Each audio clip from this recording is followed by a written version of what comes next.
నిత్యావసర వస్తువులను అందించే ఉద్దేశంతో 1957లోనే ప్రజా పంపిణీ వ్యవస్థను ప్రారంభించి ఆనాటి ప్రభుత్వం పేదలకు న్యాయం చేసింది. 70 ఏళ్లుగా పీడీఎస్ వ్యవస్థ పేద ప్రజల ఆహార భద్రతకు భరోసా ఇస్తూ వస్తుంది. అదే స్ఫూర్తితో ప్రజా ప్రభుత్వం ఉగాది నుండి సన్న బియ్యం పంపిణీని ప్రారంభించింది. 13,000 కోట్ల రూపాయల వ్యయంతో 3,10,00,000 తెలంగాణ బిడ్డలకు సన్న బియ్యం అందిస్తున్నాము. ఈరోజు ధనికులతో సమానంగా పేదవారు సన్న బియ్యంతో భోజనం చేస్తున్నారు అంటే ఇది ప్రజా పాలన సాధించిన విజయం. ఇది కేవలం ఆకలి తీర్చే పథకం కాదు, ఆత్మ గౌరవాన్ని చాటి చెప్పే పథకం. పేదల ఇంటికి వెళ్ళి భోజనం చేసి ఈ పథకం అమలు తీరును నేను స్వయంగా పర్యవేక్షించాను.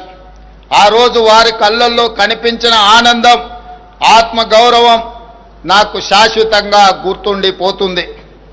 రేషన్ కార్డు ప్రజల ఆత్మగౌరవానికి మరో ప్రతీక, ఒక భరోసా, ఒక భావోద్వేగం. ఆ భరోసా కోసం రాష్ట్ర ప్రజలు 10 ఏళ్లు కళ్ళు కాయలు కాచేలా ఎదురు చూశారు.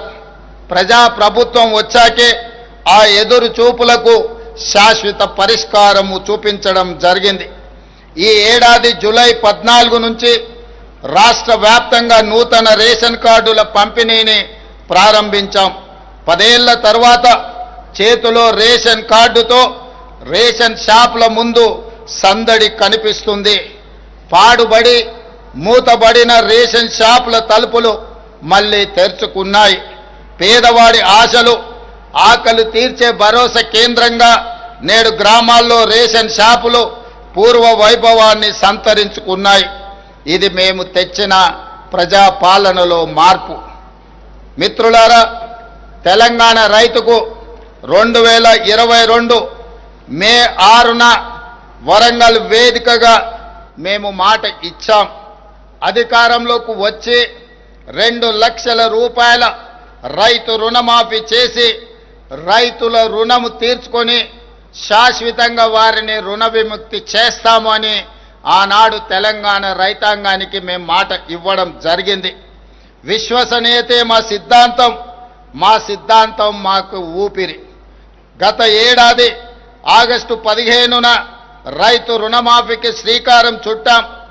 రాష్ట్రంలో ఉన్న 25,35,000 మంది రైతులకు 20,617 కోట్ల రూపాయలు ఏక మొత్తంగా 2 లక్షల రూపాయల రుణమాఫీ చేసి శాశ్వతంగా రుణ విముక్తుల్ని చేయడమే కాదు, ఈ దేశ ప్రజలకు 15 ఆగస్టు నాడు ఏ విధంగా స్వతంత్రం సిద్ధించిందో తెలంగాణ రైతాంగానికి కూడా రైతు నుంచి విముక్తి కలిగించి స్వేచ్ఛ వాయువులను ఈనాడు ప్రజా పాలన రైతులకు అందుబాటులోకి తీసుకొచ్చింది. ఈ విధంగా ఆనాడు వరంగల్లో ఇచ్చిన మాటను తెలంగాణ ప్రజా ప్రభుత్వం వారి రుణం తీర్చుకొని ఈనాడు రైతులు తల ఎత్తుకొని గర్వంగా తెలంగాణ రాష్ట్రంలో తిరగగలుగుతున్నారు.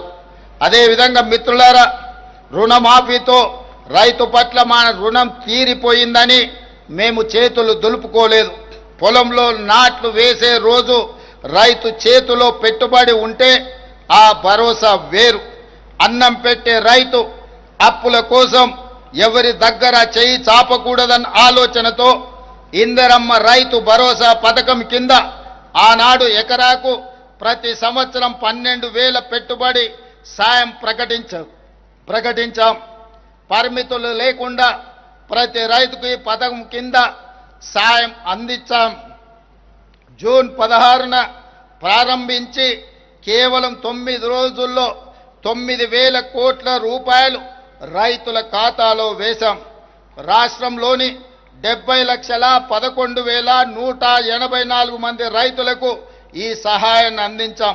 కొత్తగా దరఖాస్తు చేసుకున్న 1,20,000 మంది రైతులకు మొత్తంగా 9 రోజుల్లో 9,000 కోట్ల రూపాయలను ఇందిరా రైతు భరోసా పథకం ద్వారా రైతులకు పెట్టుబడి సహాయాన్ని అందించి ఏ వడ్డీ వ్యాపారస్తుల ముందు తలదించుకునే పరిస్థితి రైతుకు ఉండకూడదు అని మా ప్రభుత్వం గొప్ప లక్ష్యంతో పని చేస్తుంది. మిత్రులారా, రైతు రుణమాఫీ పెట్టుబడి సాయమే కాదు, పండించిన పంటను కొనుగోలు చేస్తూ మేము ఉన్నామన్న భరోసా తెలంగాణ రైతాంగానికి ఇస్తున్నాం. 7,178 కొనుగోలు కేంద్రాలను ఏర్పాటు చేసి రైతు పండించిన చివరి గింజ వరకు ధాన్యాన్ని సేకరిస్తున్నాం. సన్నాలకు క్వింటాల్కు గిట్టుబాటు ధరతో పాటు 500 రూపాయల బోనస్ ఇస్తున్నాం. ధాన్యం కొనుగోలు చేసిన 48 గంటల్లోనే పంట అమ్ముకున్న రైతుల ఖాతాలో నగదు వేసి రైతుల కళ్ళల్లో ఆనందం చూస్తున్నాం.